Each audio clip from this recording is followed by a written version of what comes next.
The Testament of Naphtali, the 8th son of Jacob and Bilhah. Naphtali, the 8th son of Jacob and Bilhah, the runner, a lesson in physiology. The copy of the Testament of Naphtali, which he ordained at the time of his death, in the 130th year of his life, when his sons were gathered together in the 7th month, on the 1st day of the month, while still in good health, he made them a feast of food and wine. And after he was awake in the morning, he said to them, I am dying. And they believed him not. And as he glorified the Lord, he grew strong and said that after yesterday's feast he should die. And he began then to say, Hear, my children, you sons of Naphtali, hear the words of your father. I was born from Bilhah, and because Rachel dealt craftily and gave Bilhah in place of herself to Jacob, she conceived and bare me upon Rachel's knee. Therefore she called my name Naphtali. For Rachel loved me very much, because I was born upon her lap. And when I was still young, she was wont to kiss me and say, May I have a brother of thine from mine own womb, like unto thee? Whence also Joseph was like unto me in all things, according to the prayers of Rachel. Now my mother was Bilhah, daughter of Rotheus, the brother of Deborah, Rebekah's nurse, who was born on one and the selfsame day with Rachel. And Rotheus was of the family of Abraham, a Chaldean, God-fearing, free-born, and noble. And he was taken captive, and was bought by Laban. And he gave him Una, his handmaid, to wife, and she bore a daughter, and called her name Zilpah, after the name of the village in which he had been taken captive. And next she bore Bilhah, saying, My daughter hastens after what is new, for immediately that she was born, she seized the breast and hastened to suck it. And I was swift on my feet like the deer. And my father Jacob appointed me for all messages, and as a deer did he give me his blessing. For as the potter knows the vessel, how much it is to contain, and brings clay accordingly, so also does the Lord make the body after the likeness of the Spirit. And according to the capacity of the body does he implant the Spirit.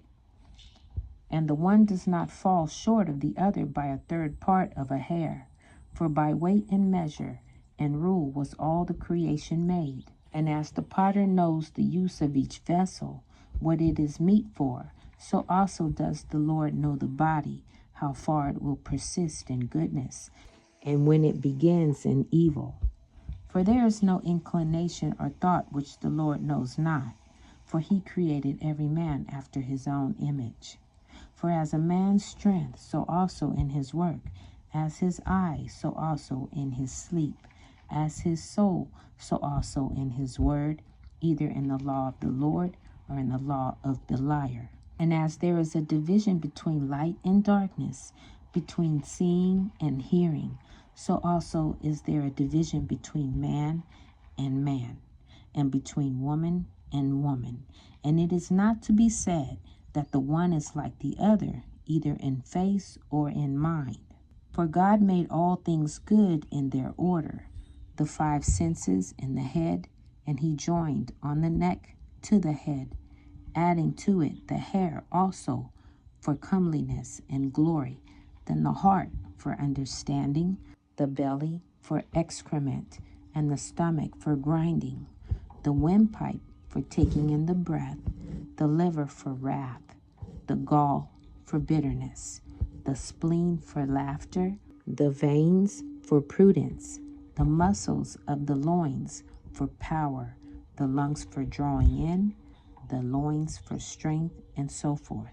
So then, my children, let all your works be done in order with good intent in the fear of God, and do nothing disorderly in scorn or out of its due season. For if thou bid the eye to hear, it cannot. So neither while you are in darkness can you do the works of light. Be you therefore not eager to corrupt your doings through covetousness, or with vain words to beguile your souls. because if you keep silence and purity of heart, you shall understand how to hold fast the will of God and to cast away the will of the liar. Sun and moon and stars change not their order, so do you also change not the law of God in the disorderliness of your doings. The Gentiles went astray and forsook the Lord and changed their order and obeyed stocks and stones, spirits of deceit. But you shall not be so, my children, recognizing in the firmament, in the earth, and in the sea, and in all created things, the Lord who made all things, that you become not as Sodom, which changed the order of nature. In like manner, the watchers also changed the order of their nature, whom the Lord cursed at the flood, on whose account he made the earth without inhabitants and fruitless.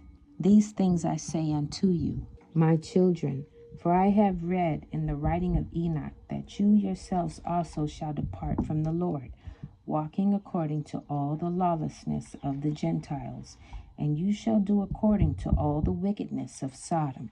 And the Lord shall bring captivity upon you, and there shall you serve your enemies, and you shall be bowed down with every affliction and tribulation, until the Lord have consumed you all. And after you have become diminished and made few, you return and acknowledge the Lord your God, and he shall bring you back into your land, according to his abundant mercy.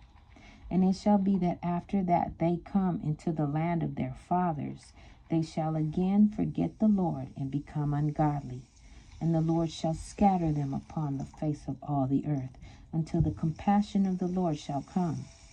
A man working righteousness and working mercy unto all them that are far off, and to them that are near.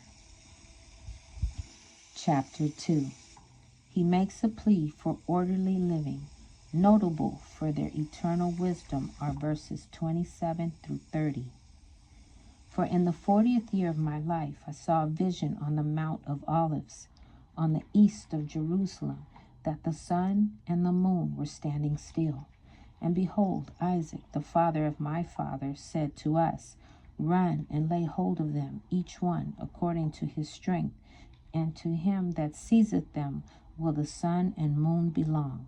And we all of us ran together, and Levi laid hold of the sun, and Judah outstripped the others, and seized the moon, and they were both of them lifted up with them.